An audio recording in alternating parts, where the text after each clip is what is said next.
Good morning. मी रोहिणी आणि आपण book पाहत आहोत द मिरॅकल मॉर्निंग. त्यामध्ये आपण ए इज फॉर अफर्मेशन्स पाहत आहोत. अफर्मेशन्स म्हणजे सकारात्मक पुष्टीदायक विधाने. आपली सकारात्मक स्वप्रतिमा कशी विकसित करायची हे तुम्हाला माहीत आहे का? तुम्ही तुमच्याबद्दलचे विचार बदला आणि मग बघा चमत्कार. मग तुम्हाला तुमच्या विचारांची ताकद कळू शकेल. जे काही सुरू होते ते विचारांपासूनच. तुमचं शुद्ध आणि स्पष्ट विचार व उद्दिष्ट ही नेहमी तुमचा उत्साह आणि आत्मविश्वास वाढवत असतात. मग या उंचवलेल्या प्रेरणा प्रभावातून तुम्ही कळत नकळत अधिकाधिक कार्यमग्न होत असता.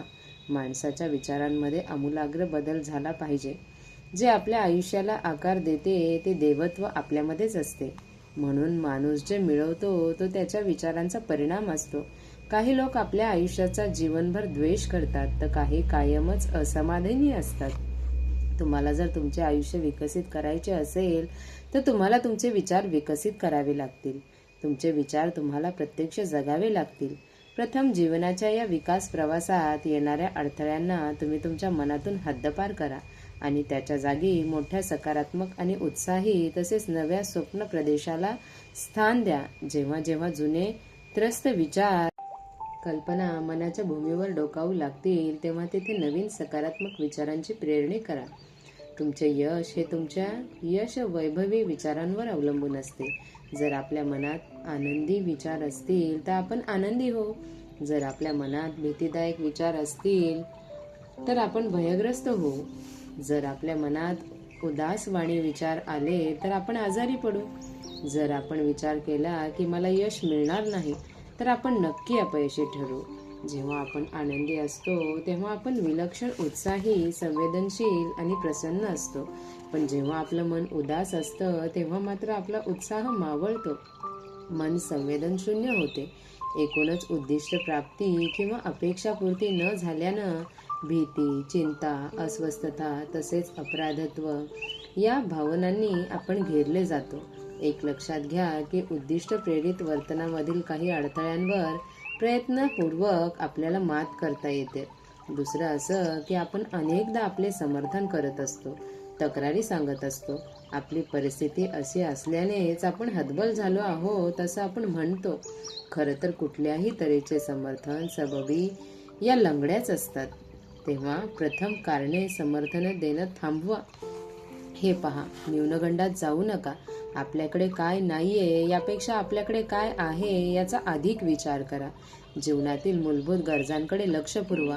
आपल्यामध्ये मूलगामी परिवर्तन झालं पाहिजे हीच आपणा सर्वांच्या पुढची समस्या आहे. अशा मूलभूत परिवर्तना वाचून येणारी स्फूर्ती ही नेहमीच तात्कालिक स्वरूपाची नसते.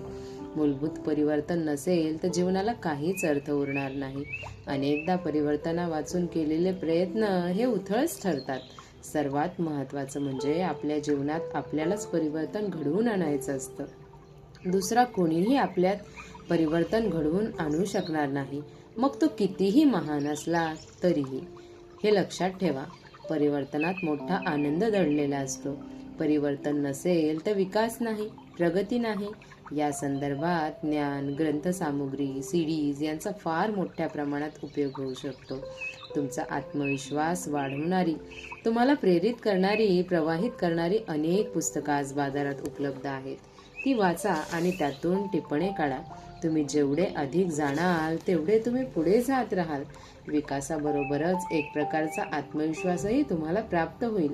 अर्थातच जेव्हा विकास असतो तेव्हा पदोन्नती असते आणि पैसाही, प्रतिष्ठाही सावलीसारखी मागे मागे येत राहते. अर्थात तुमचे अथक परिश्रम आणि सातत्य या गोष्टी आवश्यकच नव्हे तर अपरिहार्य आहेत. मी सर्वोत्तम आहे हे विधान मोहम्मद अली वारंवार करत असे. पुढे तो सर्वोत्तम झालाही. आयुष्यात इष्ट त्या सर्व गोष्टी साध्य करण्यासाठी जशी व्यक्ती बनणे जरुरी आहे तशी बनण्यासाठी सकारात्मक विधानं हे प्रभावी साधन आहे. तुमच्या जीवनाचं कुठलंही क्षेत्र वरच्या पातळीवर नेण्यासाठी जी मानसिकता आवश्यक आहे त्याची रचना व नंतर विकसन करण्यासाठी सकारात्मक विधानांचा उपयोग होतो. आत्मविश्वास, आरोग्य, सुख, संपत्ती, नातेसंबंध या सर्व क्षेत्रांमध्ये स्वसंवाद नाट्यपूर्ण प्रभाव दाखवतो. तुमची सकारात्मक विधाने कशी वापरता त्यानुसार ती तुमच्यासाठी अथवा तुमच्या विरुद्ध काम करत असतात. तुम्ही ती जाणीवपूर्वक रचली निवडली नाही तर तुमच्या भूतकाळातील भीती, असुरक्षितता व मर्यादा यांचा अनुभव पुन्हा येण्याची शक्यता निर्माण होते. लेखक सांगतात की सकारात्मक विधानांनी माझं आयुष्य बदललं. माझा सर्वात यशस्वी मित्र मॅट याच्याबरोबर राहत असताना सकारात्मक विधानांशी माझी पहिली गाठ पडली.